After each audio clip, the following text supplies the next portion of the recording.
Hi, Elysia from Will Shift Dust here, back with the important questions like Luke.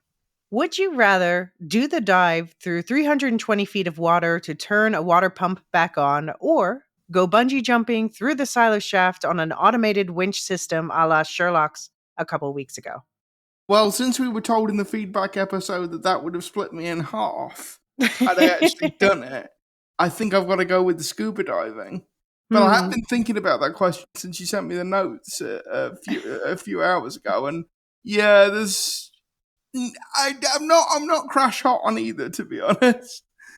I I do enjoy some bungee jumping. Although actually, if you do like the bungee jumping, with your with your feet upwards, it really makes your head feel like it's going to explode. There's a lot of pressure on your head. So I always wanted to try. I've only done bungee jumping that way, but I always wanted to try it like feet first. And so that Can you looks like do a lot of can, fun with can it. you do it But feet? you need a not that winch system that's going to split you in half, like we were told, Yeah. but like a proper bungee. Can you do it feet first? I've never seen anybody bungee feet first. Yeah, well, I think they also call it what is it? Because I did do something like that in Costa Rica. It's not called a Tarzan swing because you don't go all the way across; you go down. I forget what it's called. Anyway, yeah. Oh, okay. Hmm. But yeah, head downwards, not so pleasant. Just pro tip. Although, okay, bungee jumping in the silo would be a disaster because you would just splat into the walls. Yep, you just splat into the walls, or you catch the edge of a landing, or yeah, Mm-hmm. it's a nightmare. No, it's not ideal. It's not ideal. Yeah. Extreme sports in the silo are running. Okay, well, we are back on the mics to discuss, of course, The Dive, episode 7 of season 2 of Silo on Apple TV Plus. Luke, before we get into our own thoughts on the episode, can you remind everyone of our spoiler policy? So Alicia has read all the books that go to comprise the series Silo. I haven't read any of them, but Alicia will be talking about stuff that has happened in the books, if it happened in season 1 or if it happened in the first 7 episodes of season 2. Yes. So Luke's representing the non-readers and those of you out there who have not read the books and don't want to know what's in the books. So I will be respecting that, and we will do comparisons, but only if it aired. And obviously spoilers for every episode that's aired so far. But non-book readers fear not, because they change a lot in this show, and there's like a whole bunch new characters, new plot lines, all this stuff I know nothing about. So most of the time I'm just as clueless as the non-readers. But if you do want to know what I do know from the books, if you do want to know how what we're seeing on screen relates to that and how that affects what's coming, then we have our book club spoiler cast. This week's topic is the Wool Dive, the book differences that left me baffled as to what's going to happen next season, plus all the other key book lore teased and revealed this episode, like that bunker tour. And Abby and I will have that discussion on the book club feed, and stick around at the end for more information on that. Luke, before we get into the episode at hand, I have to say now that we finally have Bernard's popped the question to Lucas, the other Luke. He's seen the legacy. I can finally check off 1.5 more of my predictions for the season 1 finale. So they are really drawing some plot lines out that I thought might happen in season 1. um, so in the season 1 finale, I made, I think there were 8 predictions about for that finale, and I talked about which ones did and didn't actually happen. And also, again, in the first mailbag of this season, I checked in on that. But there were still 2.5 predictions left, and now 1.5 I can now check off. So one of them was Lucas will wind up getting shoved into a secret room in IT by Bernard, who wants him to be his shadow, forced to study old books. And I said in parentheses that might not happen until season 2, but we should see it being set up. So it's happened. What did you think? I gotta say, I'm feeling quite smug right now because I said last episode when you asked me what I thought the legacy was, Mm-hmm. I said it was some kind of HAL supercomputer, and lo and behold, it's But some the kind. computer's not the legacy. The legacy is the library. Well, it's both because the No, computer no, is the computer's not the legacy. The computer is the computer. okay. Oh well, now I don't fit. Now I don't feel so smug. But I did think of you. I did think of you when the computer spoke this week. I was like, there's that Hal voice. Yes, there's the HAL thing. Um, It's a yeah, twist on something in the book. Yeah. I mean, I really like that. I love the library. You know, the room that Lucas is working in. That's really well designed. Yeah, so that is so much cooler than the book version of the Legacy. I'll talk a little bit more about that, but yeah, spoiler cast. We dedicated a whole episode to this and the other books of the silo system. But oh yeah, and so the other half prediction was that Lucas would be put in a room like the one we would see some guy stirring awake in Silo 17, and so now that's happened. So now we know Lucas Shadow reading the Legacy in the same bunker that Solo's Well, in a different version of the same in a different version of the same different bunker. version of Yeah, the same bunker. yeah, in a copy of it. But that still leaves one prediction that I had left, and we're getting pieces of it, teases of it, but they're still playing coy with a major plot point. So I'll talk about that final prediction in this week's spoiler cast. It's not related to the main topic of the week, the dive, but we get a major hint in the direction of my final prediction in this week's episode. So also, by the way, Luke, when I was going through some old notes, I saw in the season 1, episode 8 breakdown, I took a note that you mentioned that Bernard needs a shadow who already knows all the secrets. And I pointed to Lucas. I was like, oh, I can't wait to tell Luke that this is about, he was right, and it's about Lucas. Now I'm feeling smug again. So I've been down. You brought me back up, Alicia. All right, shall we get into the episode? Yeah, let's. Your regularly scheduled breakdown will begin in 3, 2, 1. All right, we're talking season 2, episode 7, The Dive. And I'd say it's pretty clear where this week's title comes from. But did you think there are any secondary meanings again? Because they've been doing that most weeks where it's a play Well, on words. I also think it's probably a metaphor for the state of the relationship between Oof. Robert Sims and Bernard. That's taken Oh, a massive dive off a cliff. hmm. This episode, and just generally that things are starting to slip out of Bernard's control in Yeah. Silo 18. Yeah, I think honestly, everyone's relationships got a little worse this episode, except for Bill Ank and Sherlock's. Yeah. By the way, everybody, you need to find somebody that looks at you the way Knox looks at Shirley this episode. Like Oh. Shane McRae, just big puppy eyes every time Mm. she's in the room. I love the way that they flirt together. It's Yeah, yeah. Like, oh, I'm jealous and it's fun and yeah. So this episode aired on Thursday slash Friday, December 26th slash 27th, 2024. It was written by Catherine DiSavino, who's best known for Nancy Drew, the TV show, and The Outpost. And she's one of the producers this season on Silo. And it was directed by Michael Dinner, again, like most of the episodes. Luke, we've already talked about some things, but any overall thoughts on the episode you want to throw out at the top?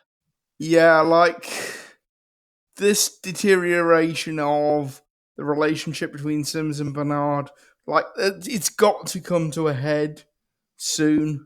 Like Mhm. somebody has got to make a move against somebody before too much more time passes, Mhm. because they are really like that relationship is shattered beyond repair, and like if one of them doesn't do something, the other one will. So Right. I think there's a real sort of Game of Thrones, you either win or you die kind of Right. vibe to that relationship now. Yeah. I texted you when I was watching it and I said that I was hiding under a blanket for that part. I was just gonna see what else did I say? Um oh yeah, I said, aha, I see what the title is for episode 7. Oh my god, the legacy is so much cooler in the show than the books. This episode is fantastic. The Pez dispenser is back, rolling laughing. I'm hiding under a blanket for this Simsnard confrontation.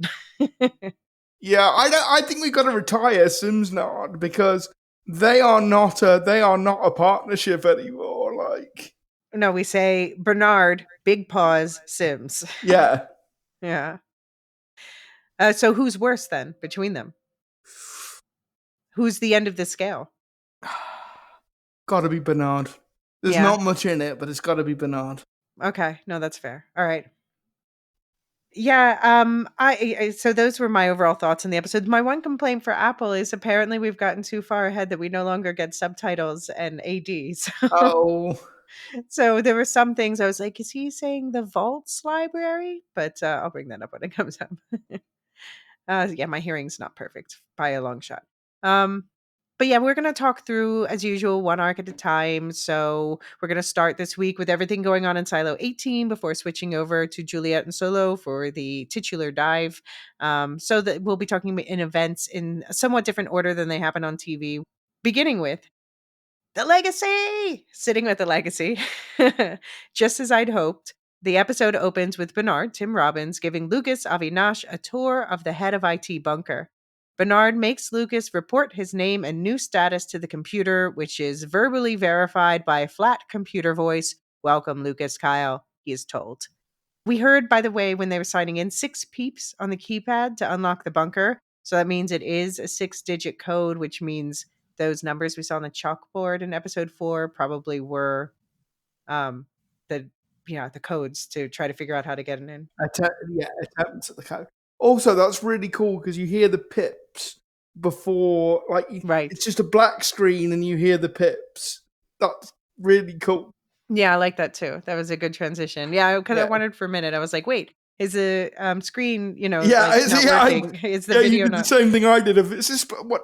Hey, what? And then said, Yeah. oh no, there's No. yeah. There's a picture. And I noticed that Bernard's code ends in 39. I don't know if that's going to turn out to mean anything, but they did show us that. Okay. So yeah, but there was talk of Hal. I said in the notes, satisfied. Yeah.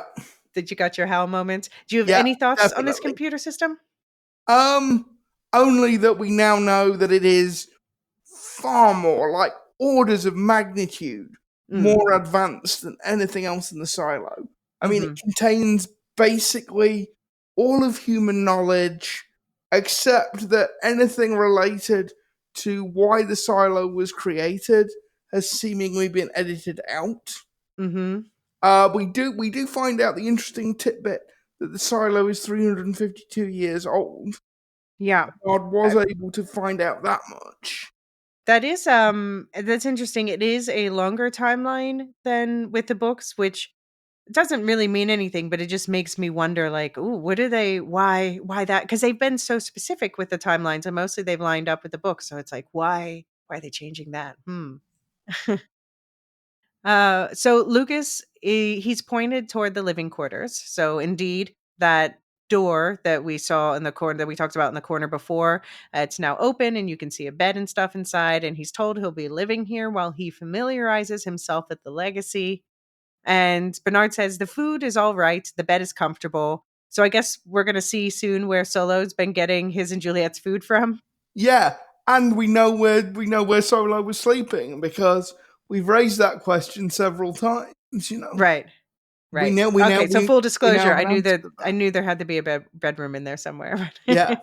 Also, do you get the hint when Bernard was saying that to Lucas that he's sort of hinting, maybe you'd want to take a shower and put on a change of clothes. I mean, I really hope next time we see Lucas, he's gotten a shower and at least some sleep because the brain doesn't work as well when you don't and get your also sleep. a change of clothes. You're covered in cold. And no, he needs a shower. He needs a shower. Yeah.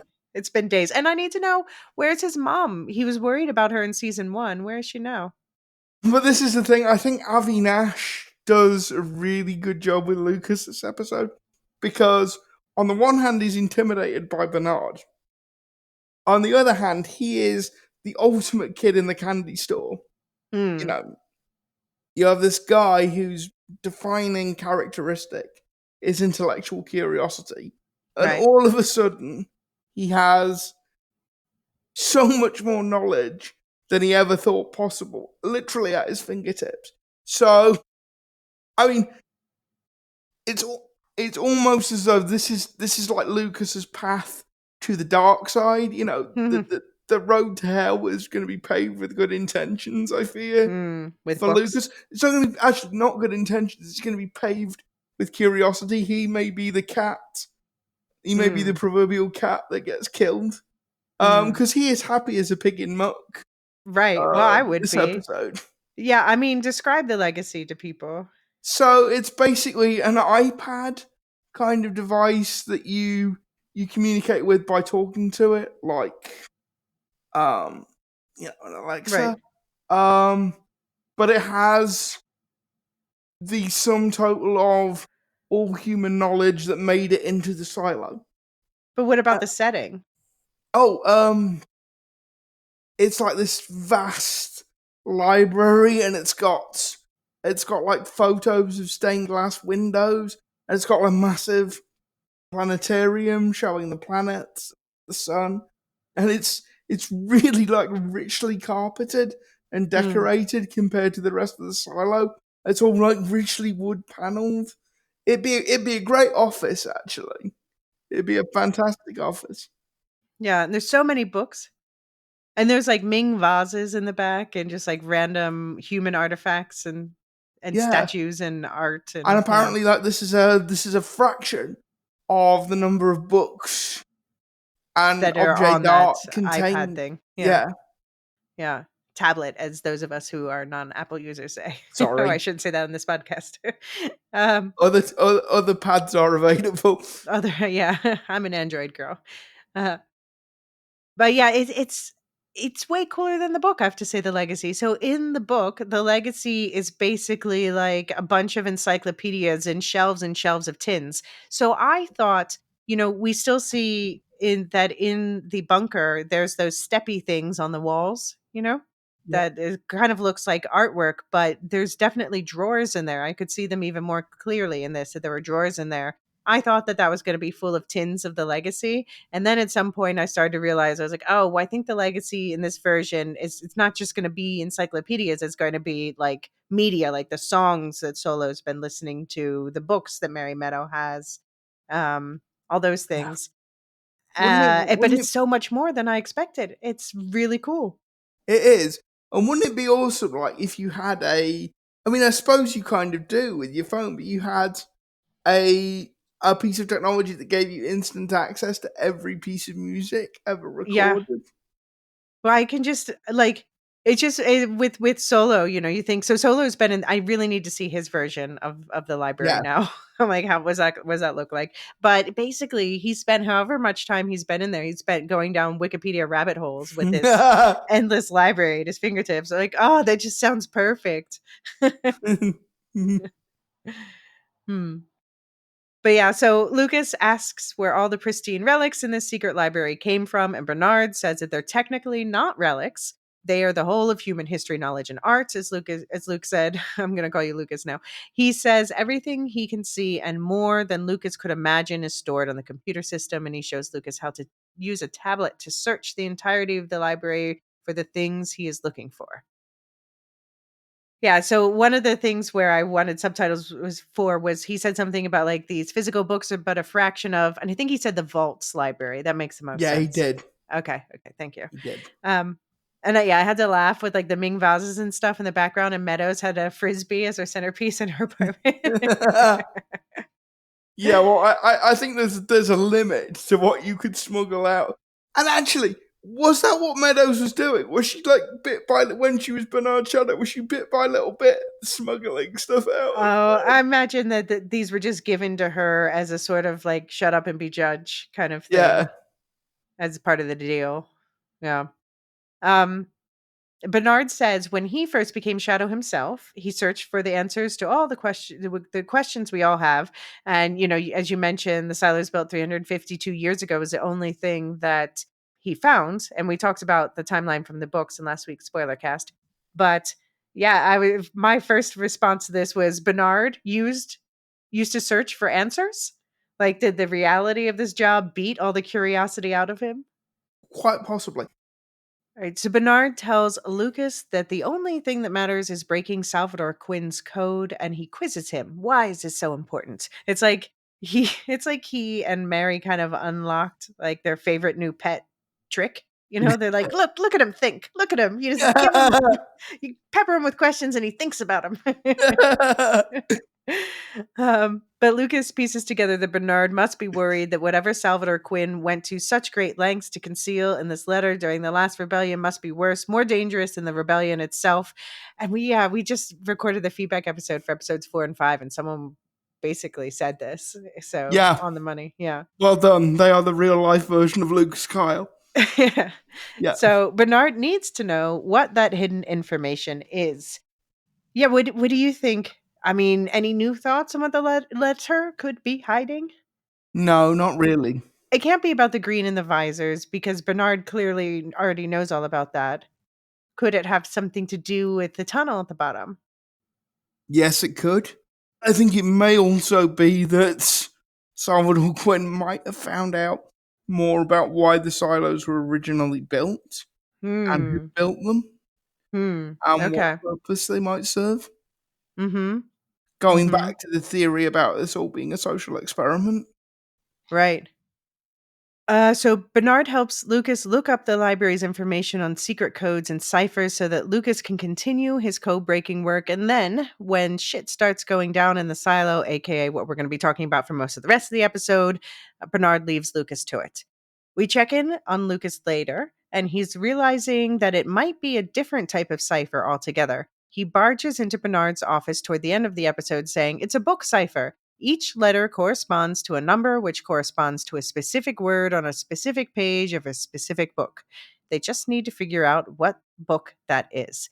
There weren't any matches in the legacy because Quinn wanted his code to be solved, Lucas says, so he used a relic, a book out in the silo.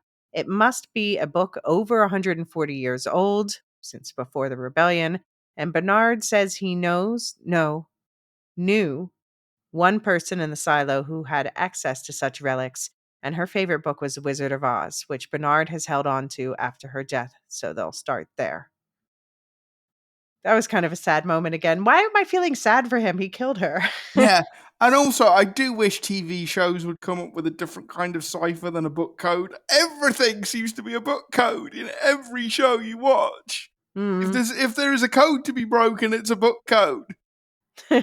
So my first thought was, okay, so first of all, I think it can't be the Georgia book because um they said that well, not that it can't be the Georgia book, but they said they thought it was probably a book that Quinn owned, and we got a sort of chain of ownership of the Georgia Guide or a semblance Yeah. thereof because there were all those names signed in the beginning in the opening page of the Georgia Guide before Billings burned it. So it can't be that for that reason, I guess, because it's gone. The names are blocked.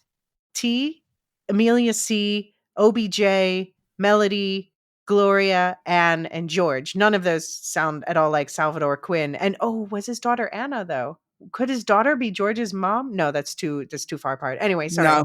No. But more importantly, it has to be a book that Mary Meadows owns.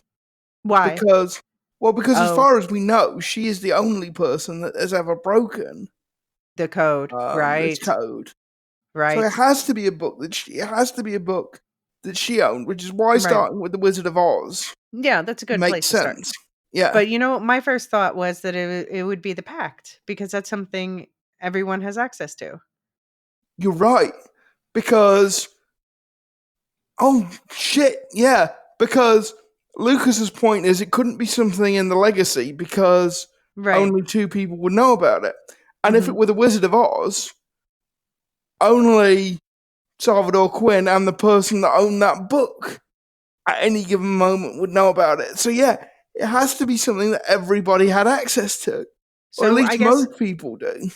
was the Wizard of Oz like all the stuff in Mary's apartment? Is that stuff that was already out in circulation? And if it didn't come from her, how did all that stuff get out into circulation? Oh, so I've just got like massive galaxy brain here. So he said one other thing that kind of confused me. He says that he thinks the page of whatever book they're looking for is 77 because 7 is the only number Quinn used in the portion of his message, not in code, and he used it twice. Fine, that all checks out. But I assumed from the book cipher that it was more than one page. I guess I'm not completely understanding how this cipher works because I thought it was like you have a series of numbers and the first is the page number and then the like word The second number, is the paragraph, letter. and Yeah, line, and yeah, yeah. yeah, But I don't know. Apparently, this is all on one page. Whatever, yeah. fine. Yeah. And it's 77. So watch out for that. But yeah, no, I love the idea of it being the pact because then anybody could solve the riddle, theoretically. Yeah. Yeah, that's the thing. Is like, so it was addressed to his wife, the letter, but was it really meant for a wider audience? I don't know. I don't know. And why did he need to write a letter? What happened to Salvador Quinn? None of this is in the book. That, like I said, that the IT head at that time was a guy named Mr. Wick, and yeah, this is all new, but I'm very excited about it. Okay, so they haven't just changed the name of the character. This is No, entirely this whole story's okay. new. Yeah. Yeah. So Okay. I don't know what's in the letter, but yeah. Okay, this is a good place to take our first pause. And when we come back, we are going to talk about what's going on in the down deep. See you on the other side. All right, so Knox, Shay McRae, meets with Mark, George Robinson, he of the steampunk wheelchair, and some other guy in a back alley in the down deep. And I was going to write down the other guy's name, but honestly, it doesn't matter. No. They give Knox a cylinder of what we will later learn is gunpowder, saying that should be enough. When Knox asks where he's keeping the rest of it, he only says it's somewhere safe. So I guess this must be the second secret thing that that Knox asked Mark for in episode 2. Yeah, I guess. I went down a mini rabbit hole of how gunpowder is made, just thinking about how they would make it in the silo. So apparently, what you need is salt pepper, which is another word for potassium nitrate, and that can be cultivated from urine, basically, but painstakingly, but it's possible. You need Sorry, something. it's saltpeter, not salt. Oh, sorry. Thank you. Yeah, Thank you. Saltpeter. So yeah, they can obtain that. Something like charcoal. We haven't really seen charcoal, but and elemental sulfur, which is in some soils. So yeah. I don't know. That's just me going down nitpicking, going down a rabbit hole. But just wondering how they get gunpowder. You can also extract some elements of gunpowder from urine as well. So Right, that's what I was saying. Yeah, the yeah, saltpeter yeah, come from there. The potassium nitrate. Yeah. But yeah, it seems Mark doesn't trust Knox enough to tell him where the rest of the gunpowder is. And I can't say that I blame him on that. no, I mean you could literally blow the silo to Kingdom Come.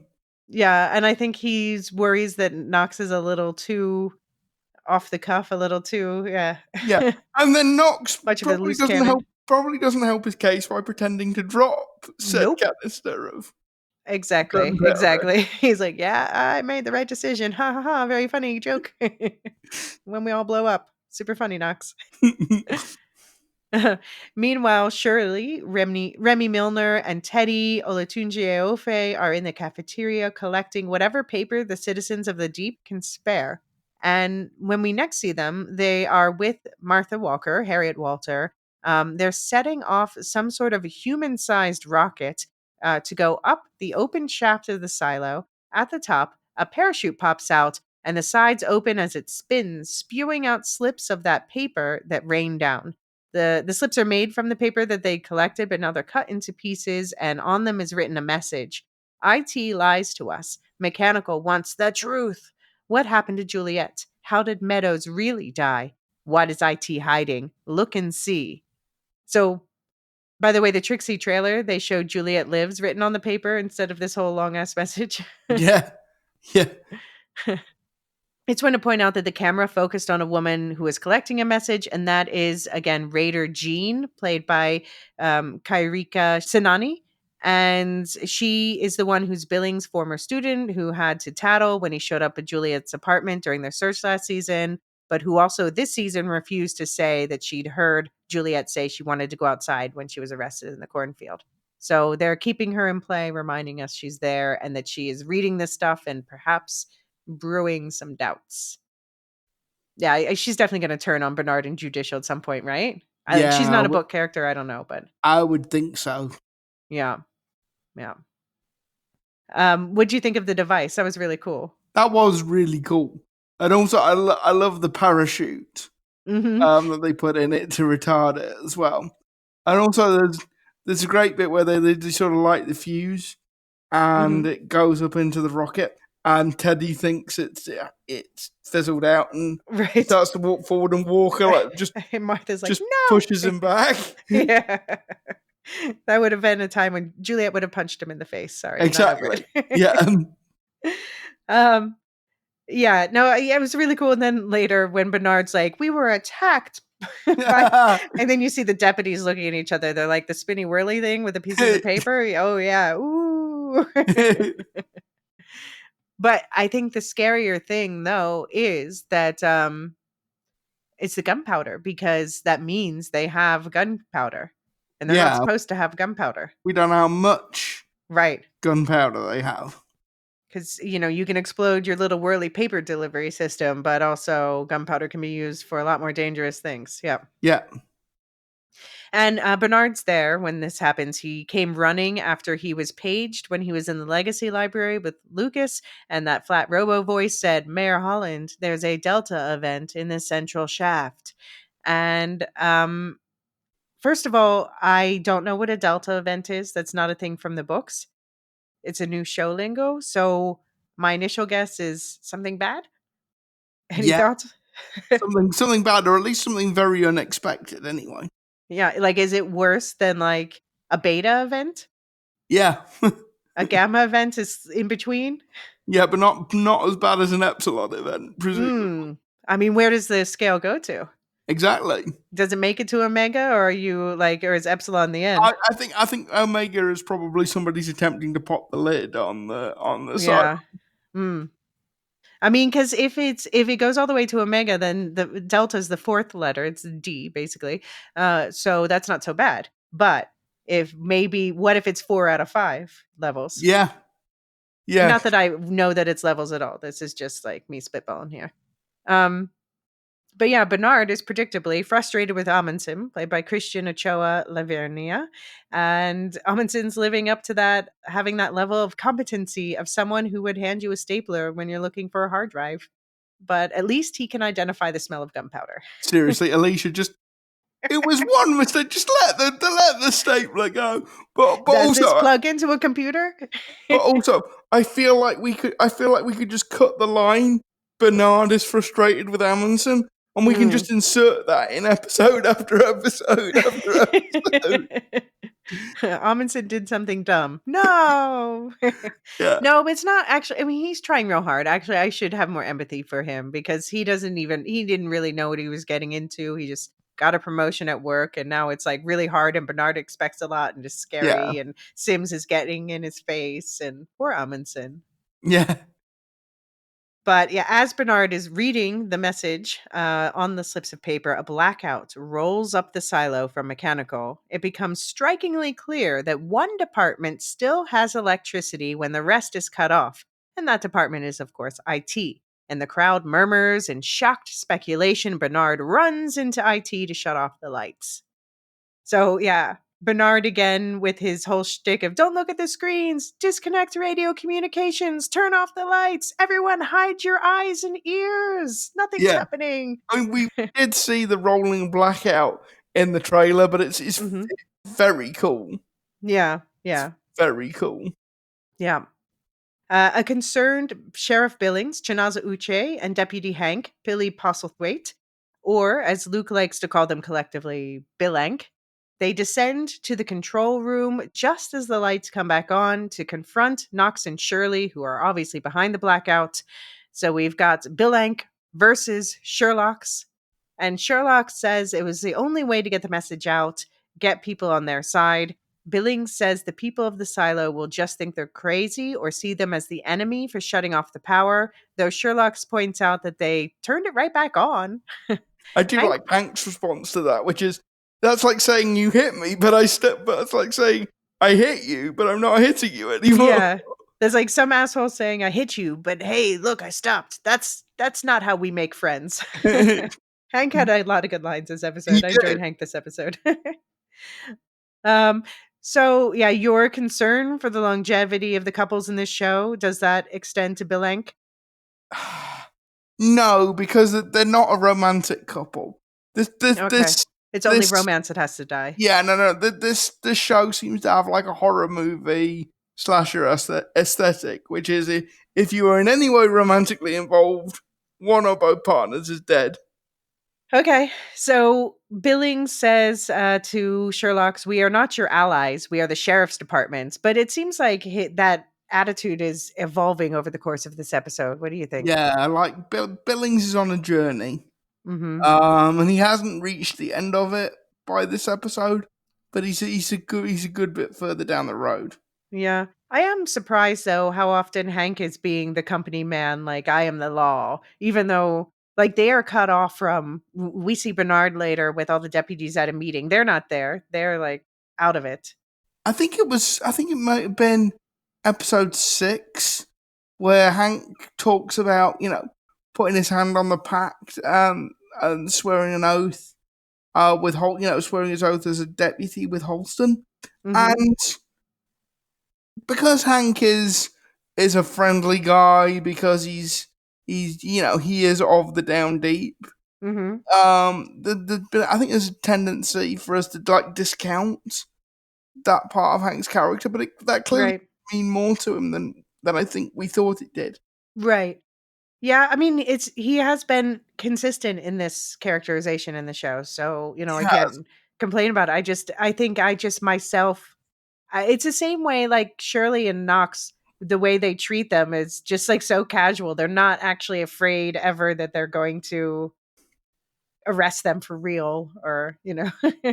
but you get the feeling that like Knox and Hank probably Knox and Hank went to school together. Their Sure. parents probably knew each other. Like Sure. yeah, the idea that like that the idea of Knox seeing Hank as any kind of authority figure just it doesn't work. Hmm. Yeah, and Knox says, they do clap back at them right now. Knox says, "Do your job and find out who poisoned our food." And Shirley says, "Or does that seem like you're being too helpful to us?" Like, so up in IT, Bernard calls the message machine rocket an assault by rebels on the rest of the silo. Like, okay. And commends the deputies he's gathered, presumably everyone above 120, for keeping the peace. Without radio communication, it turns out, because Bernard has kept all radio comms offline since the sheriff started questioning things out loud. And Bernard says he believes that Billings has been taken hostage and is being forced to say things he doesn't believe. Do you think anyone who's listening buys this magnificent web of bullshit? No, but I did think he had a good answer for why the power was on in IT. Mhm. Like that made sense. Like obviously mechanical can direct where the power goes. So Why would they be able to direct where the power goes? Because well, I guess it depends. We haven't seen their circuit breakers. That's true. yeah. So I mean, that part at least of it was plausible. But yeah, the rest of it, like you say, is just a web of bullshit that nobody's really buying. Yeah. So, okay. So, first of all, I have to point out that we have in the crowd, we have two familiar faces. We have Deputy Karen's Angela Yo, who's we've seen. She's the other deputy who's most often named, and Sandy Chipo Chung, who was once Holston's and Juliet's assistant. She's in the crowd because we know she works on level 105 at the deputy station there. So that's above 120. And we saw her be turned away when she tried to go through the barricade to get back to her family in 135. So she's stuck above the barricade. So they're obviously setting something up for these two characters, right? Any predictions?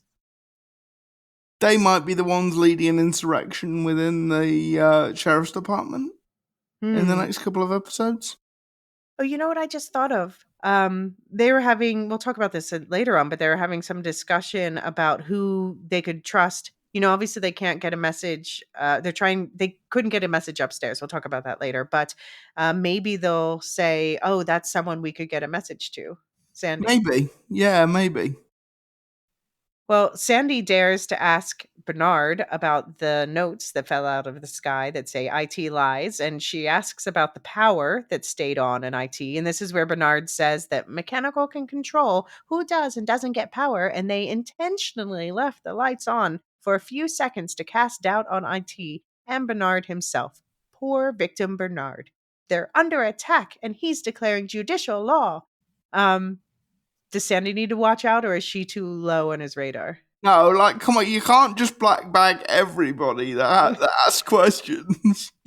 I mean, I would say Sims would like to try it, but that's not his job anymore. That's not his job anymore. um, hmm. So the power from the IT, I'm assuming this is the lines we saw coming in from elsewhere, or Yes, and like, clearly in Silo 17, Solo's bunker has access to power hmm that's different from the rest of the silo. So yeah, I assume it's the power. It's those lines we saw when on the Lucas was blueprints. looking at the map of Yeah, the silo. yeah. So Bernard, he later tells Amundsen that Amundsen is in charge of keeping the deputies in line, which I guess means Bernard will take direct control of the judicial squad. Do you think this is a lack of confidence in Amundsen or just Bernard being a control freak? No, I took this as like more a further promotion for Amundsen. Like the sheriffs and the raiders are being merged. Like the sheriff's department is being overseen by the raiders.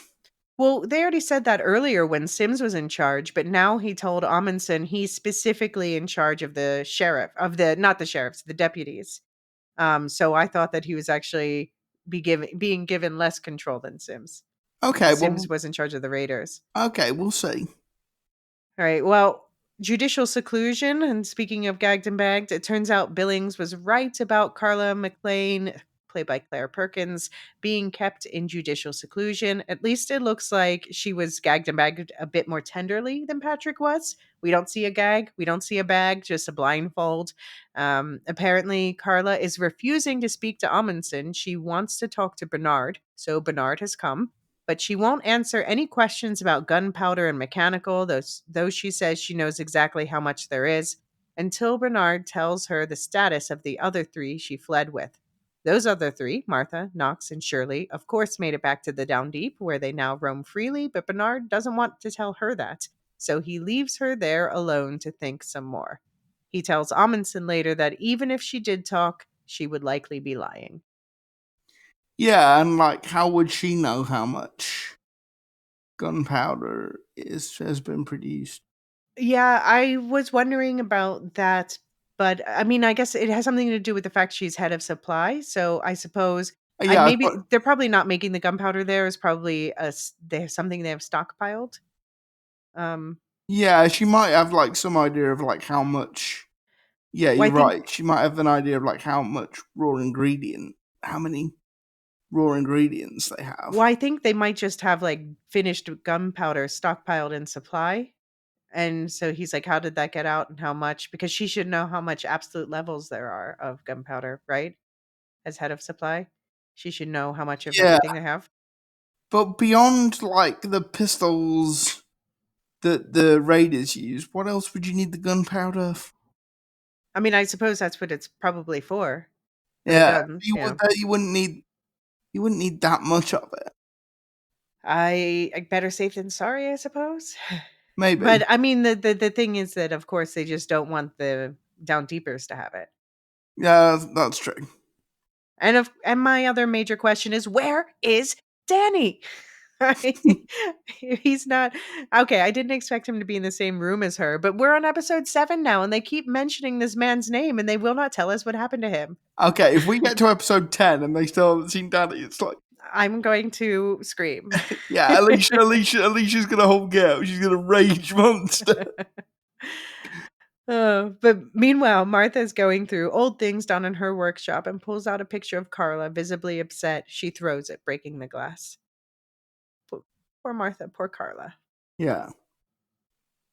A less poor coupling, the family Sims. Robert Sims, Common, makes a pancake for his son Anthony, Oscar Coleman, who appears to be praying, hands folded, but we'll find out in a moment that he's just clutching that Pez dispenser that keeps turning up. Camille, Alexandria Riley, joins them, reassuring her son that this mini blackout that has him spooked isn't like the big blackout from season 1 a few weeks ago to the characters. Rob says he told him the same thing, but it seems he went a step further. Camille notices that Anthony is clutching a relic, and she's not happy about it. But Rob told him that in the before times, people held on to that object when things were scary and it kept them safe. Camille tells Anthony he must be special and sends him to his room so that she can talk to her husband. Rob says the boy was scared shitless and the relic calmed him down. And Rob thinks that the power stunt scared the whole silo, but Camille says it's more like people are impressed. It was dramatic, and now they're asking questions about IT. Rob is finally getting to the point Camille wanted him to get to. He says Amundsen isn't up to the job as the head of judicial security, Rob's old job, and he needs to talk to Bernard. He needs to tell Bernard that he and Camille saved those raiders yesterday, and he thinks this prevented the Down Deepers from using that gunpowder to blow open the doors to the outside. Camille declines to fill her husband in on what she's been up to behind his back, with rescuing Knox and Shirley from the crowd and being confronted by Bernard about it. She says Bernard knows they stepped in to help the raiders during Knox and Shirley's ambush. That resulted in the barrier being moved up 10 levels, and Rob admits when asked that Bernard hasn't reached out to him. Camille says maybe the Down Deepers have a point and that she saw Bernard rush back inside to turn out the lights in IT during the blackout.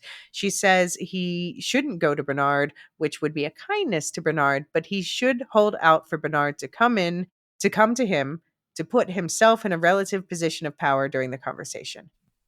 So, okay, what do you think Camille's goal is here? She's seems to be trying to sow distrust in her husband for IT, or she wants to encourage him to turn on Bernard. To what end? Is she just Yeah, trying to undermine anything Bernard might say to him about her? yeah, I think there is an element of trying to undermine anything Bernard might say about her. But yeah, I'm with you. I don't see what her end game is because like Sims is not going to become Bernard's shadow. He's not going to become head of IT. Like that is off the table. Um. Wait, So and like she's got to be, she's smart enough to know that he's not going to get his old job back either. So this just seems to be antagonizing Bernard for no purpose. Um, and she also does they've give us an explanation later in the episode that I think is sound. uh, yes, it kind of is, except that except that the danger from Bernard is much closer at hand than the danger from the down deep. Hmm. Um, yeah, like you said, I'm not sure what Camille's goal is here. Why I was just posing the question, but I do think we'll get to what she says later, but I think that it does to in short, basically it's about playing all sides from her. She's like, whoever wins, I want the Sims to be paired with the Yeah, winning team.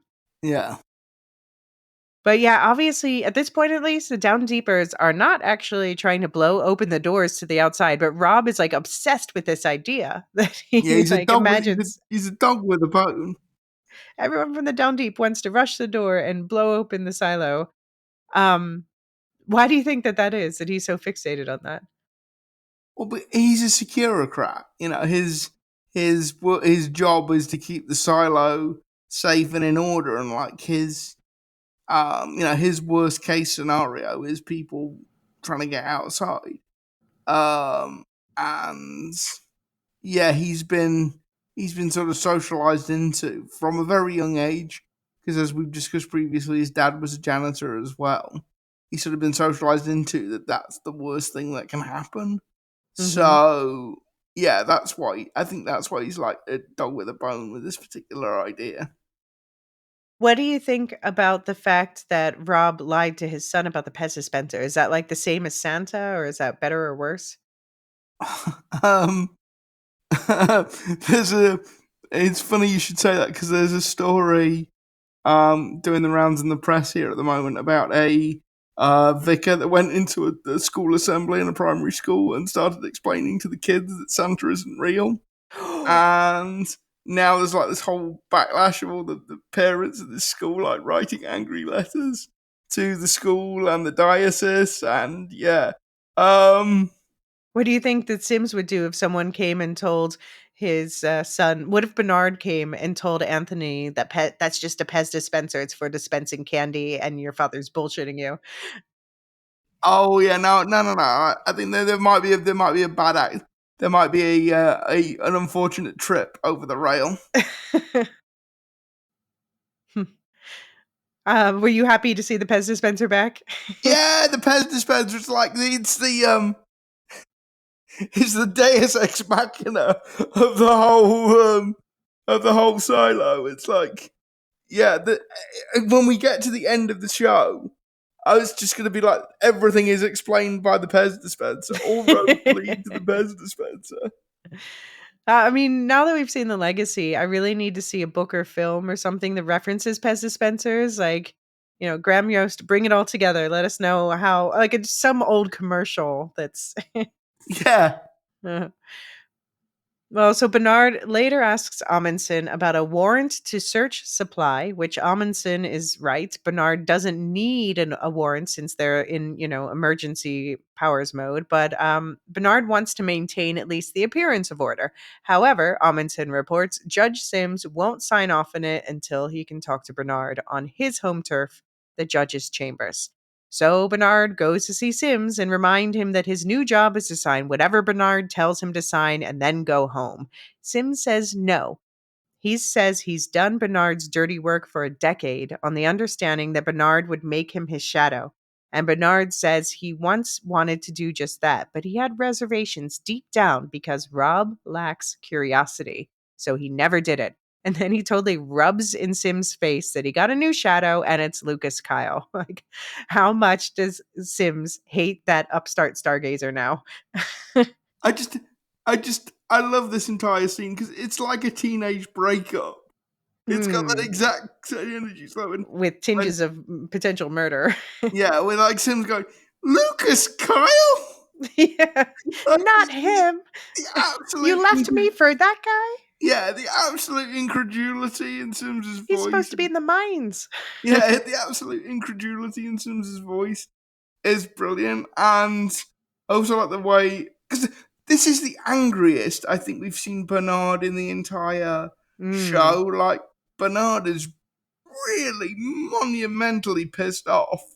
Mhm. Um, and also, by the way, Elysia, you're a woman I have some affection for.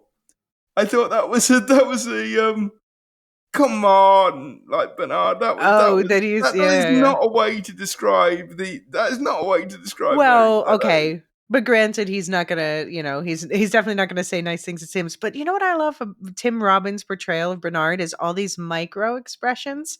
Whenever he said, for instance, when we'll talk about that in a minute. But Camille, she wanted Sims to pull Bernard to him, but I'm not sure she fully understands how dangerous the game they're playing is. I think she does. I think she just has a very high tolerance for risk. Yeah. Um, which is odd because they keep going on about like they kept going on about last season and they keep going on about this season about how they need to protect the family and Anthony. But I think this is where the two Simses are fundamentally like misaligned in that Mm, their objective is the same. But I think Camille has a much higher tolerance for risk that's a good way to put it. Yeah. than Robert does. Yeah. How cold was it when Bernard said, "I signed you this position, this promotion because I never wanted to see your face again." Like, Yeah. damn.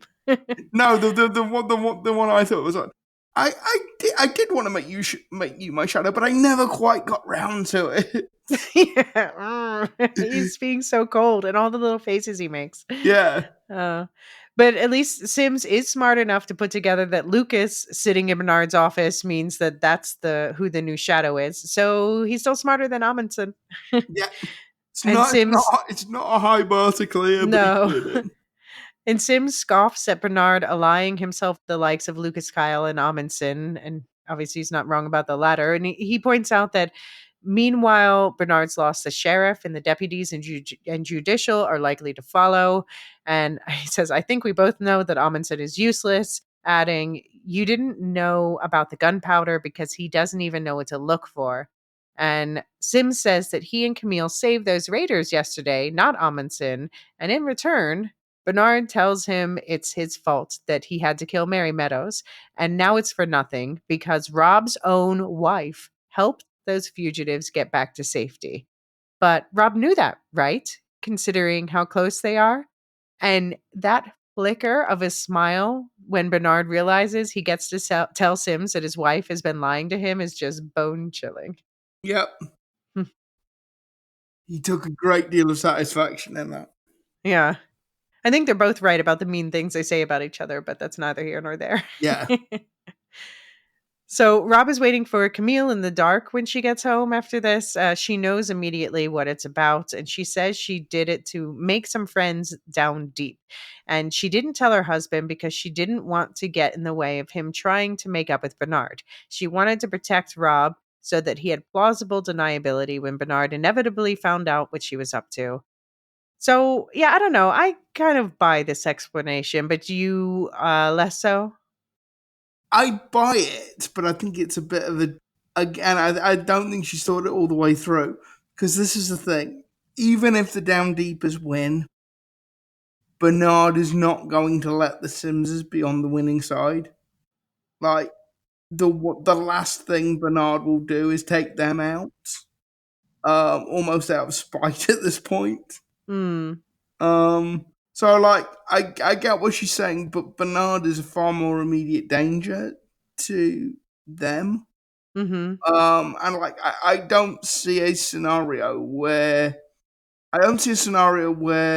the Down Deepers win and the Simses aren't either collateral damage from that or they're not like the last thing Bernard takes revenge on. But don't you think that Knox and Shirley will feel like they owe Camille something since she helped them escape? Maybe, maybe. But like I say, I just don't think it will get to that point because Bernard is not going to let them win. Bernard is not going to let them be on the winning side. Well, yeah. Bernard doesn't want that. We'll see what Bernard's capable of. Um, eh, I noticed with Sims, he says to his wife, "Don't you know how dangerous the rebels are?" And she's like, "And Bernard isn't." And she absolutely has 100% of points. I think Bernard is, when it comes down to it, he's more dangerous than the Down Deepers. But it seems like Rob has a lot of prejudices. So I have to wonder, often people who have these strong prejudices that seem based on nothing, like they're all dangerous and they're all trying to get to the door, when they actually spend time with these people in the real world, that tends to change minds because then people are like, oh, wow, they're just like normal humans like me with the same sorts Yeah. of worries and cares. Um, so I wonder if we might see that happen. Also, small thing, but do you think Common shaves his head every day? Because like looking at that scene, like where he's sitting in the dark, and like the light is literally bouncing off the top of his head. Yeah. Like that Uh, guy's head is exceptionally smooth. Well, yeah, I mean, I think people who wear the bald, rock the bald look, that they do probably shave anytime, well, for filming or if you're going out or whatever, like about as often as a woman shaves her legs. Yeah, but like there is not a follicle on that guy's head. Yeah, well, I'm sure that the hair people are taking care of that for him. Also, there's a yeah, British footballer called David McGoldrick that Common is the spitting image of, Oh, and like yeah? every time I see the two of them, it's like because they've got the same like combo of beard, bald head. No hair, yeah. Yeah, it's just weird now. I can't. They're sort of merging together in my head. Mhm. Okay, yeah, no, if it's a footballer, you can guarantee I won't know who they are. Okay. Uh, but I feel for Common, and even though I like Camille better than, sorry, not for Common, for Rob. Even though I like Camille better than Rob, I feel for him when he's absolutely right when he says to her, "We play both sides, but we don't play each other." Yeah, that may be his role. I'm not sure it's Camille's. Well, I liked that he called her out for trying to manipulate him at breakfast. So basically, she was just trying to keep him from talking to Bernard and finding out what she'd done. And I think we've seen a couple times this episode, he's not as dumb as people paint him to be. Oh no. He's not a stupid guy. But he's like Bernard says, he lacks curiosity. Mhm. I think I know the answer to this from you, but do you think Camille means it? No more secrets? No, I've got no. We'll see. Well, I mean, I think that this will be the most telling thing is now that she's told her husband no more secrets, will she keep that promise? No. Hmm. Absolutely not. Well, moving on to happier couples in the one happier couple, one, yeah. In the Down Deep Deputy Station, Bill Enck questioned known listeners about the food poisoning from the last episode. They get a guy named Martin, played by Jay Rinson, to squeal by threatening to out him as a listener to the public. And he says he doesn't know who the other listeners are, but he tells them about a place where the listeners get notes from their mysterious overlords in the scavenge room in a hollow handle of one of the collection bins. And there was a note that day with an order. Apparently, it was an order to kill Knox and Shirley. So first of all, I had to laugh. Hank is like he's chowing down on those hush puppies again and like slamming down the box to make a point. I love Hank and his hush puppies. Never change, Hank. Yeah, I mean, also Billings has run out of Fucks to Billings give. has run out of F's to give at this Yeah. point. He is He, properly in his Dirty Harry yeah. Full on phase. badass era. Yeah. Yeah, And at least somebody's having fun in the silo because Sherlock's they're flirting in the control room and they're arguing about who kissed whom when Shirley brings up the need for a backup plan. And that's when Bill busts in to take them into custody for their own protection, he says. And now, of the pair of them, Shirley's the one who's thinking more responsibly, talking about backup plans. And Knox is just thinking about Shirley. yeah. Is it just me, or is Knox a bit more into this than Shirley is?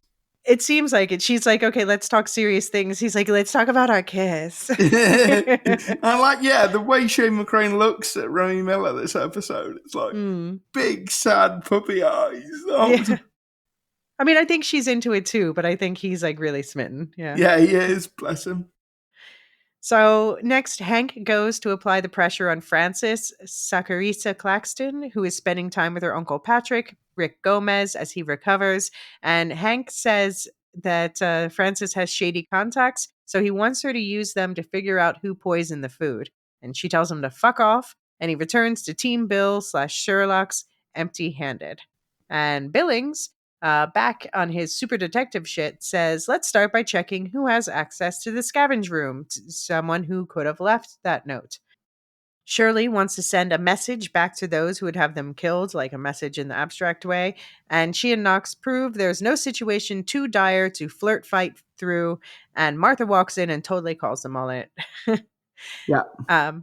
Martha wants to know about judicial seclusion, and Billings says it's super shady, but there's nothing they can do. McLean is in a fortress most people don't even know about. Martha wants to at least get a message to her, but they can't reach any of the porters or use the radios or computer messages. Martha says she won't lose her again by not doing enough like 25 years ago, and she storms out. So, Luke, since you're the couple doomsayer on this pod, I have to ask. I'm going to make you literally kill your darlings. If you Yeah, can only keep one from each of these couples, what will it be? I've got 3 couples here. First is Shirley and Knox. You can only keep one. The other one's. oh, yeah, you sent me the notes a couple of hours Mm-hmm. earlier on today, and I've been thinking about this. This is like Sophie's Choice. This is horrible. Mm-hmm. So I can only keep one of Shirley or Knox. Yeah. Gonna have to be Knox, I'm afraid. Like Mm-hmm. the more I see, particularly this episode, when we'll talk about it in a minute, the more I see of Knox, the more impressed I am by him as a leader, as a leader, as somebody you'd want to follow. Mm-hmm. Right. Okay. Next up, Martha and Carla. Gotta be Martha. Gotta be Martha. Yeah. No, I guess that one's an easier one. Sorry, Carla. We love you. Yeah. Um, Billings and Hank. I know you said they're not a romantic couple, but I'm applying the couple rule here. Oh, this is horrible. Oh, oh. Uh, I'm gonna go with Billings. Okay. Okay. Sorry, Hank. Um, I mean, I'm not playing this game just because these are all real book characters, and I feel like I can't responsibly speculate. So, but I enjoy your responses. So, Blank slash Sherlock's look through the names of people with access to the scavenge room, but it isn't getting them anywhere. But then Kathleen Billings, Caitlin Zaz, shows up because in addition to nurse, she's added junior detective to her side job resume, still with the baby strapped to her chest, of course.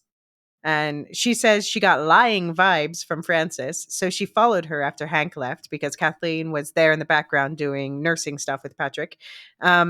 So Frances went to the cafeteria. Kathleen followed her, and she says things are getting out of hand there. So they all go, including Knox and Shirley, because Knox points out that they've proven more like the crowds have proven more likely to listen to him than Hank or likely Billings. I love this line, this exchange between Shirley and Knox, where Shirley's like, "I always thought that Lorelai was a listener," and he's like, "Lorelai's an asshole, not a listener." Yeah. So in the cafeteria, there's a mob gathered around the cafeteria lady who showed them the poisoned food last week. A woman named Maeve, played by Maria Teresa Creasley, and they all think she did the poisoning, and she holds the crowd at bay with a kitchen knife. Knox confirms that she's the one who told them about the poisoned food, but move over Billings because you're not the only detective boy wonder. Hank has it figured out. Maeve did do the poisoning. We find out it's because they have her mother upstairs as collateral and they won't give her treatment for a condition unless Maeve does what they say. But she didn't want to hurt anyone, and so that's why she made sure they knew about the poisoning before anyone ate anything. She ruined the food stock as requested, but wanted to make sure no one would die from it in the short term at least. And she admits to planting the note with the kill order, which she was told was intended more to divide people than to actually get them killed. And so Maeve knew she was in the wrong and about to get away with it. Why did she call Frances a crazy bitch? That's when the crowd started to turn on her again. Yeah, It's no, just so I dumb. don't know. But also, I love Hank doing like a proper Columbo. Hmm. Just one more question, putting it Right. all together. Yeah, I mean, Hank. This is the thing. Like in season one, Hank was like portrayed as a little bit hapless Hmm. and just kind of a bit of a dog's body. But Mm. in season two, I love what they've done with his character. He's actually quite he's a good cop. He's a good, solid police detective. And there is something very Columbo about him. This kind of shambling, Mm. amiable guy, but he is actually taking it all in. He is working it all out. Yeah. No, good point. Good point. And yeah, what do you think about? So everyone's actually pretty understanding in the Down Deep about Maeve and her betrayal because, as they say, mechanical doesn't turn on their own, and so they take the knife from her and say she'll get some shit from people and have to do some crap work for a while, but they won't kill her or send her to the mines or anything because she's one of them, and they know she'll be extra loyal because of it. What do you think about that response? I mean that this is what I mean when I said a couple of minutes ago that the more I see of Knox, the more impressive he is as a leader because it's not like the crowd writ large that are doing this. It's Knox that's saying this. Mm-hmm. And I think Knox has a really good understanding of people on what motivates people and how you get people to follow you. And I really like this speech. It's like Hmm. because not only is this Knox as a leader showing a level of mercy that you wouldn't Mm-hmm. expect that you wouldn't get from Bernard or Sims. Mm-hmm. Um, but it's also understanding how this community works. And he's not saying that she's gonna get away with it scot free. She's gonna be doing hard jobs Mm-hmm. for a while and it's not gonna be pleasant for her. But it's understanding that yeah, she was coerced into doing this. Yeah. And so yeah, I like maybe in an ideal silo, it would be Mayor Knox. Mm-hmm. Hmm. Yeah, Yeah, you see Billings really taking this in. So do you think he's thinking about signing up for Team Down Deep now? possibly. But yeah, the camera does sort of linger on Billings for a while. So like clearly the director wants to get across the idea that Billings is listening to this very intently. Right, exactly. One question though, Knox says, "We're going to make sure your mom's okay." How are they going to do that? How are they going to do that? They can't even get a message And also, it upstairs. turned out that the Dr. Fallon, whoever, Uh-huh. was just randomly allowed to go up to the mids in the middle of this Yeah. crisis for no particular reason. Maybe he did something else, but yeah, I don't know. I'm still Dr. Felon. Well, come on, they called him that. Like, or Yeah, Philon or whatever it's called. yeah, Um, I don't know. Still sus, still sus. Let's hear yeah. his name's brought It's up again. still shady as hell. That is.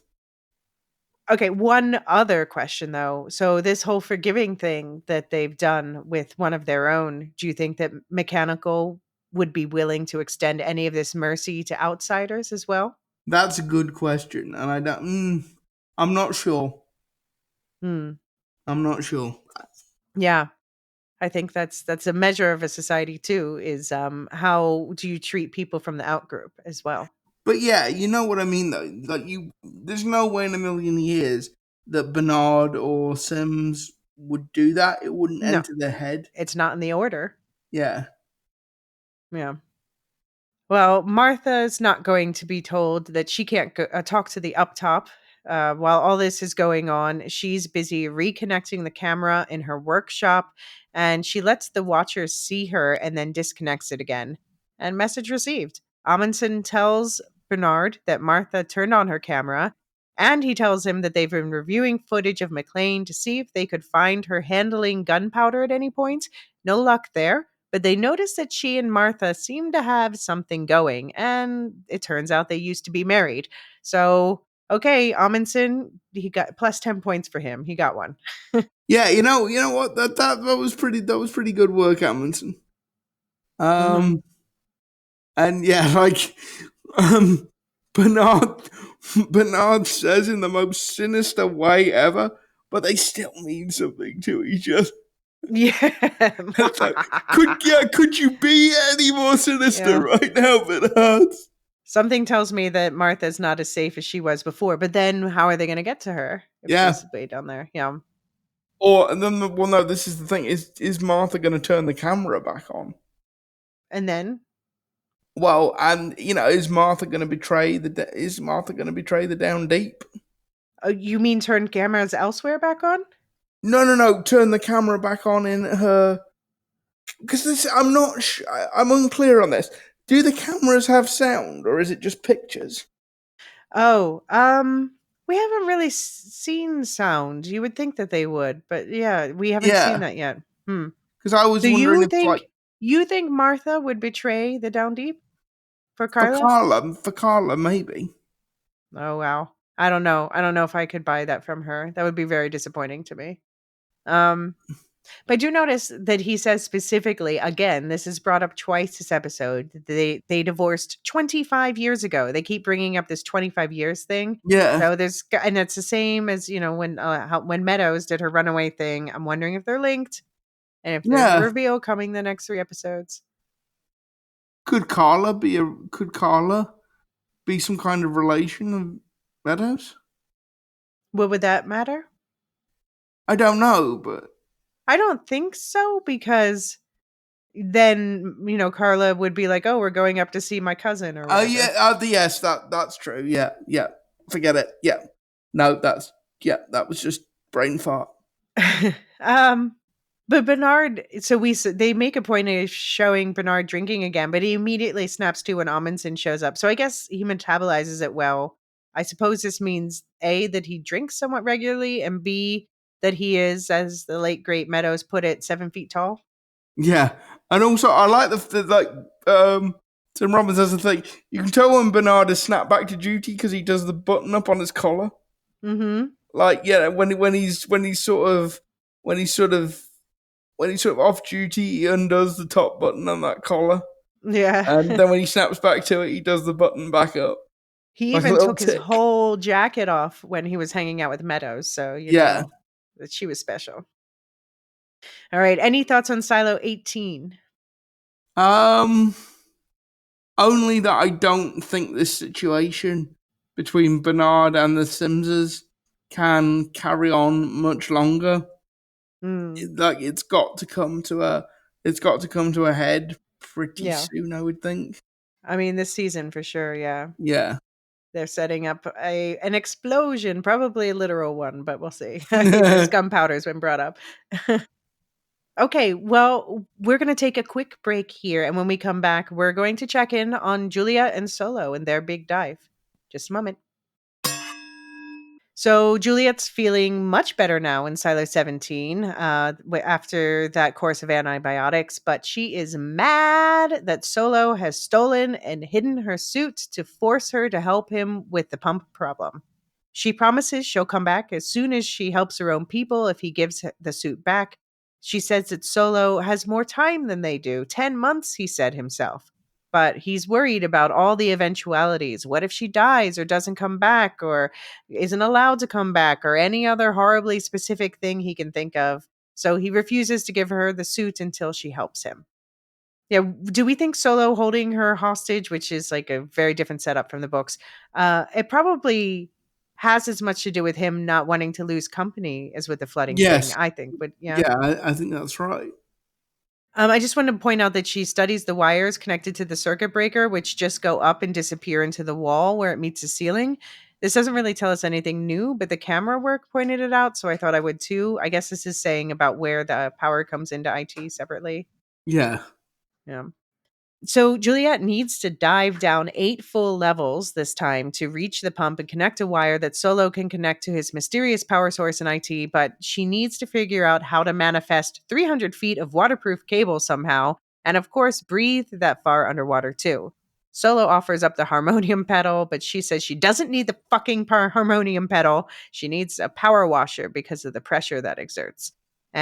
Solo remains cheerful as they work, waterproofing the cable as requested, putting weights in her boots so that she can walk underwater when she gets to level 30.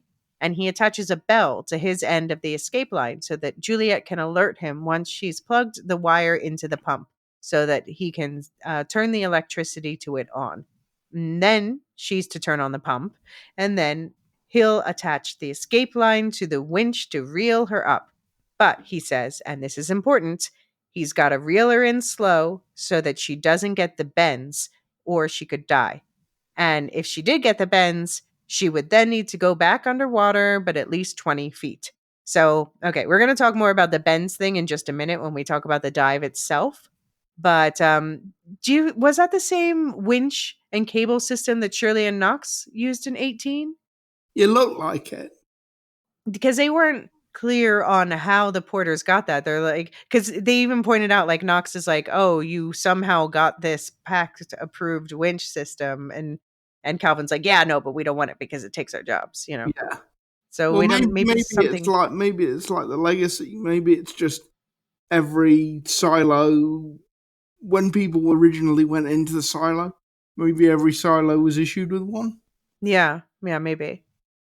So Juliet and Solo, they fight some more about her not wanting to do this thing and him yelling at her that she's the engineer, though she says he knows more about all this than she does, and she's scared too. So why does she have to be the one to do it?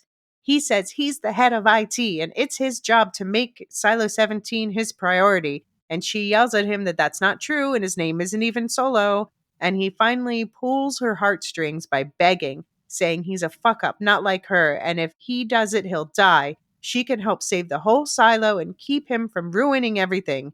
And yeah, were you feeling sorry for him in that? That was like really Steve Yeah, Zahn, by the way. Bravo. but like, I did want Juliet to point out that this is a dead silo. You know why you're making Silo 17 your priority. What? There's nobody here. Well, he is. Well, he is, but like, why didn't Juliet just go? We'll build the next. We'll make another suit. You can Yeah. just come home with me. Yeah, I don't know why. I don't know why she doesn't propose that. Yeah. Yeah, Well, Solo tries to explain swimming to her, and then he explains goggles, and he gives her a pair he made for her. And she's curt but polite as she accepts them. And he asks her how long she's going to stay mad. She says, if the people in her silo die, well, it seems like she's going to say basically forever, but she Yeah, changes the subject before saying that. Um, how long do you think she's going to stay mad? quite a long time. I mean, like you say, Solo is being quite polite about this, but he has basically kidnapped her Mm-hmm. um, because he's hidden the suit, or like the half finished suit anyway.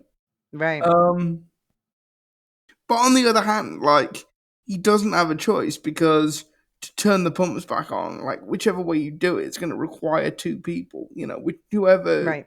is doing the dive and whoever is monitoring, monitoring it from the surface. It's going to take two people. Yeah. Yeah. So Solo lowers her into the water with her light and goggles and breathing tube and the power line, and she descends without a problem, standing on a little platform attached to the cable until she reaches level 30, and then makes it to the pump without a problem and attaches the power cable. She rings the bell, Solo flips the switch up top, she flips the switch down bottom, and the pump is back on. And so Juliet heads back up.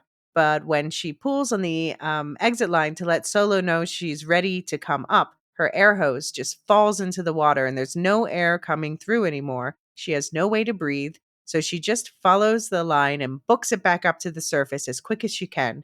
None of that pausing and waiting that Solo told her she had to do. So yeah, we're going to talk about what happens when she gets out of the water in a minute, but about the dive itself. Thoughts? I mean, this must have been tremendously complicated to film. Hmm. Because that is Rebecca Ferguson, and that Mhm. is Rebecca Ferguson in a large tank of water, Right, and we know from like behind the scenes footage that there were obviously other divers in right. that water Spotters, yeah. in case And anything she's a went wrong. diver too, yeah. Yeah. Um. It's a good job that pump is waterproof and Mm. that it works completely submerged in water. Right. Well, yeah, I mean, I suppose it's maybe made that way to, because when would you need to use it? When there's water. So, Yes, but I don't think it would work completely submerged in water well, for what would like. it be pumping if it wasn't covered with water? Mm, You yeah, don't I you can't guess. pump. Yeah. So this whole dive is probably the most talked about action sequence from the book series. I do have to though be a little careful about how I talk about the book version here with, avoiding future spoilers because there are a couple interrelated plot points that the show seems to be holding back on. So here's what I can tell you about the book version. It's the same length of dive, about 8 levels. Um, and so the levels we've been told they're much bigger than like a normal level in a house in our world. They're about 40 feet tall. So 8 levels is about 350 feet. But yeah, since the flood isn't as high in the book as it is in the show, Juliet's diving in the book all the way down to mechanical. In here, yeah, it's only part way. So I'm not sure how deep that tank really was on set, but of course we talked about Rebecca's a diver. Rebecca Ferguson's a diver, and she had spotters underwater with her too. A spotter named Pete, apparently. Um, Different in the book is that Solo isn't forcing her to do this. She wants to help him and try to make this silo more livable before she leaves. And I also have to point out that we talked about this in one of the book breakdowns, but someone on Reddit totally ripped into the physics of this sequence in the book. And basically, they were saying that the hose and Juliet would be under too much pressure. And she didn't resurface slowly enough to avoid decompression sickness. And it was this long, snippy review titled Author Not Familiar with Boyle's Law. And how he responded to it on Reddit. And he said, Author was a commercial scuba diver doing salvage work before Reddit even existed, has done wreck dives of depths over 150 feet. spent most of his life on boats with dive tanks and compressors plumbing the depths of the ocean all around. Arthur was a physics major and math minor who managed Boyle's law just fine, but struggled in linear algebra. Arthur also learned a long time ago that most people just want an exciting story and not to pander to pedants, who are the vast minority of the reading population and don't really move any needles. Winky face. Boom. Boom. Yeah, call the burn unit for that particular ready. But also, Hugh, if I can call you Hugh, don't feed the trolls. Mm. Like, I you're think never going to win. this was during an AMA, I think, or Okay, something. fair Yeah. enough. But it seems like they did make some changes for the show. I mean, a lot of changes always, but here, for example, Solo explicitly warns Juliet about the bends. And the bends, for anyone who doesn't know, it's decompression sickness. And basically, it happens when you, as Solo said, you resurface too fast from diving. And I think it can happen also if you go down in altitude too quickly. But um, it's, the pressure changes as you change altitude, and so there are, when you are in the higher pressures of the greater depths, there's gases that dissolve in your muscles, and if you go up too quickly, you don't give the gases time to leak out, so they form bubbles of gas inside your muscles, resulting in a range of unpleasant symptoms that can range from just joint pain and rashes to headaches and vision problems to paralysis and death, as Solo said. So apparently, the older parlance was the bends referred to joint or skeletal pain, chokes for breathing problems, and staggers for neurological problems. But now they just it's type 1 or type 2. Type 1 is more physical, type 2 is more neurological, it seems like. But I don't know enough to say how bad Juliet's situation would be here. But it seems like 320 feet is really deep, and she was down there for a bit, and she went real, real fast. So that seems bad. Yes. Despite Solo's warning, she comes up so much faster than in the book. But I guess she really, she didn't have another Yeah, because way she to breathe. couldn't hold her. She's got no oxygen, so she can Right. only. She's got to hold her breath. Yeah. Yeah, I mean, so the rise, like I said in the book, was slower. I guess, TV show ain't got no time for that. It probably would have lasted like the whole episode, but here's an excerpt of part of the book version of Juliet's ascension. So first, I have to point out three differences in the book. One is that Juliet is wearing a cleaning suit with a helmet. She's basically converted a cleaning suit into a scuba suit. Two, the stairs in the silos are made out of metal. They're much smaller.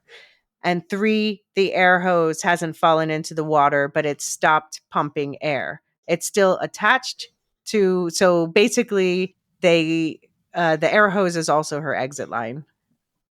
And it was attached to a compressor. And when she reemerges, she finds it kicked in on the landing above the water. And that's why it stopped pumping. So from the book. This is from Wool Part 5. She had her first spasm, like a hiccup, a violent and automatic gasp for air. She lost her grip on the line and felt her chest nearly burst from the effort of breathing. The temptation to shed her helmet and take a deep inhalation of water overpowered her. Something in her mind insisted she could breathe this stuff. Just give her a chance, it said. One lungful of the water, anything other than the toxins she had exhaled into her suit. A suit designed to keep such things out. Her throat spasmed again, and she started coughing in her helmet as she pulled her way into the stairwell. She rose gently up the stairwell, her body shivering from the cold and convulsing from the absence of breathable water. Forgetting all reason, all sense of where she was, she became singularly aware of the noxious fog hanging all around her head, trapped by that dome, killing her. She aimed the blade into the first latch on her collar and pressed hard. There was a click and a fine spray of cold water against her neck. A feeble bubble lurched out of her suit and tumbled up her visor. Groping for the other latch, she shoved the knife into it, and the helmet popped off, water flooding over her face, filling her suit, shocking her with the numbing cold and dragging her, sinking, back down to where she'd come from. The freezing cold jolted Juliet to her senses. She blinked her lids against the sting of the green water and saw the knife in her hands, the dome of her helmet spinning through the murk like a bubble heading in the wrong direction. She was slowly sinking after it, no air in her lungs, hundreds of feet of water pressing down. Bubbles of air leaked out of her collar and across her neck up through her hair. Juliet seized the hose and stopped her plummet, pulled upward, her throat screaming for an intake of air, of water, of anything. The urge to swallow was overpowering. She started to pull herself up when she saw, in the undersides of the steps, a shimmering flash of hope. Trapped bubbles, maybe from her descent. They moved like liquid solder in the hollow undersides of the spiral staircase. Juliet made a noise in her throat, a raw cry of desperation, of effort. She pawed through the water, fighting the sinking of the suit, and grasped the railings of the submerged stairway. Pulling herself up and kicking off the railing, she made it to the nearest shimmer of bubbles, grabbed the edge of the stairs, and pushed her mouth right up to the metal undersides of the step. She inhaled a desperate gasp of air and sucked in a lot of water in the process.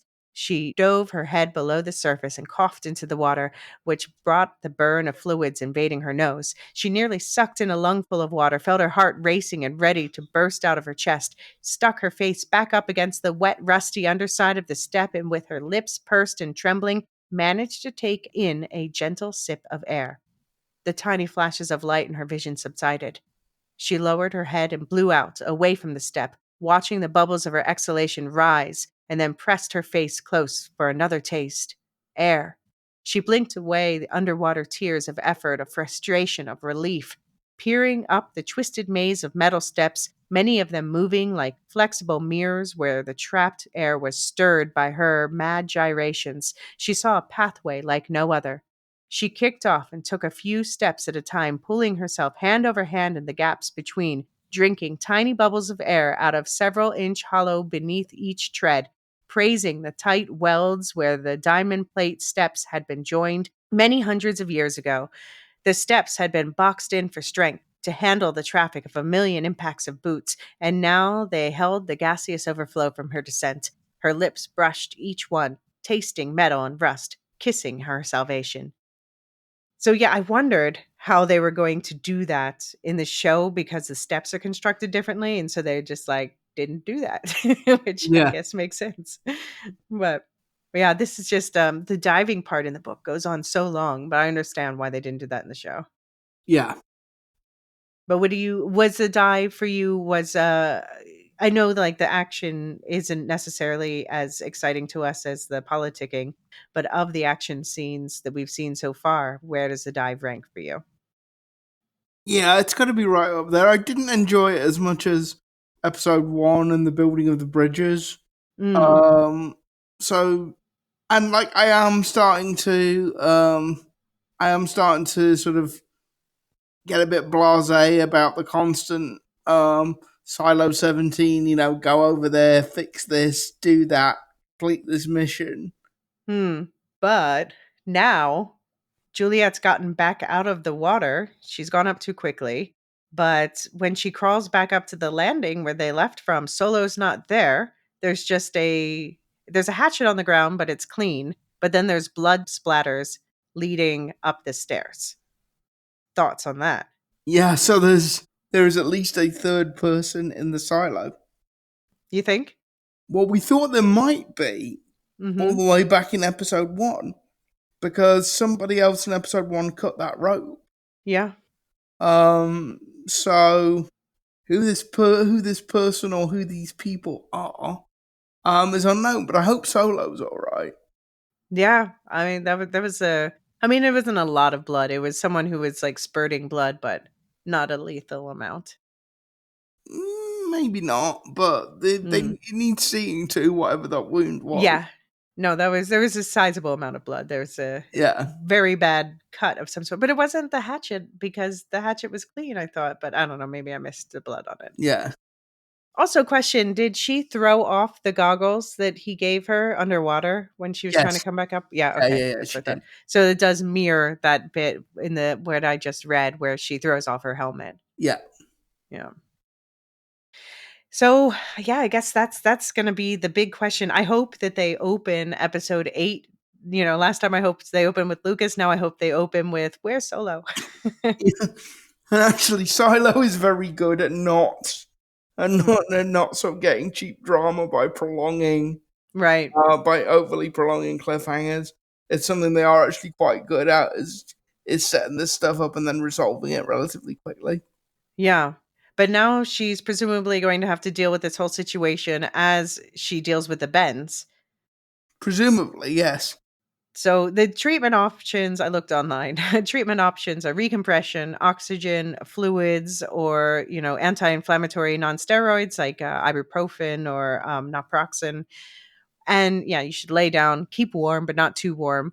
What Solo specifically said, and so I guess this is what's going to come into play, is the best treatment option is recompression. He said go back underwater, but at least 20 feet and hang out until she doesn't feel like she's dying anymore. But what's she going to do about oxygen without him to help? That's true. That's true. And also, like, how quickly does I haven't looked this up, but how quickly does the bends take effect as well? Yeah, I looked it up and it says it can kick in while you're ascending, or if you're ascending too quickly, or it can vary, but I would guess not too long. Okay. Yeah. Final thoughts on the episode? Yeah. Sims and Bernard, it's all coming Hmm. to a head. Um, they better not do anything to Final they better countdown. not do anything to Shroxy. And Mhm. yeah, let's see what happens with these this person or these people in Silo 17. Okay. Yeah. Yeah, I hope they open with what's going on with Solo. And I hope they tell me what happened to Danny because I'm not playing anymore, okay? We're kids. Episode 7. Come on. Episode 8 they better tell us. All right. Well, we will be back here next Friday to talk about whether or not Danny showed up. That's the whole episode. I'm just kidding. But we'll be here every Friday breaking down each episode until the finale. And the next mailbag is going to be after the holidays. So after episode 8. But we do want to hear your show thoughts and theories. Please email them to woolshiftdustpodcast@gmail.com. That link again is in the show notes, as is Discord, where we have a dedicated forum with separate chats per episode and book spoiler discussion as well. And book spoilers are welcome in the feedback, but then book spoiler feedback goes in the spoiler cast episodes, of course. And this week's spoiler cast discussion again is The Wool Dive. What happened differently in the books? What is the show still hiding from us? And what do the changes mean for the rest of this season and beyond? Now, Supercast and Patreon subscribers will get this, plus breakdowns of all the Silo books and short stories, season 1 spoilery rewatch, extra interviews with Hugh Howey with full book spoilers, and weekly spoiler casts as we go.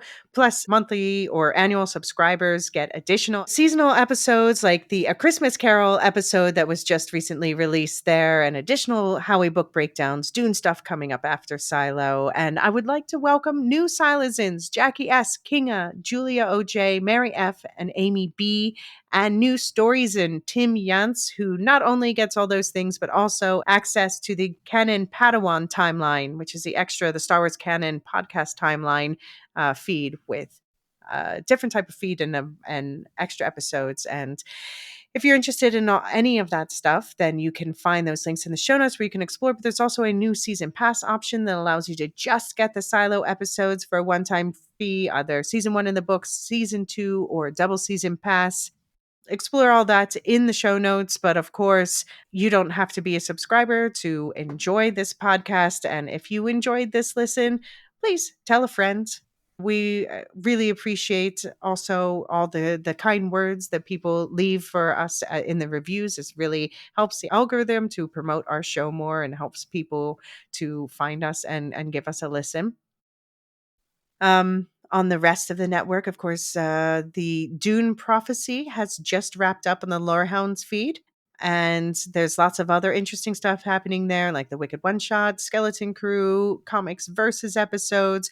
Do check out also the Star Wars Canon Timeline podcast, Properly Howard's A Few Good Films series, Radioactive Ramblings. Never Mind the Music is mixing psychology and music to give you fresh insights into both, and catch up on Severance on the Severance feed before season 2 starts in January.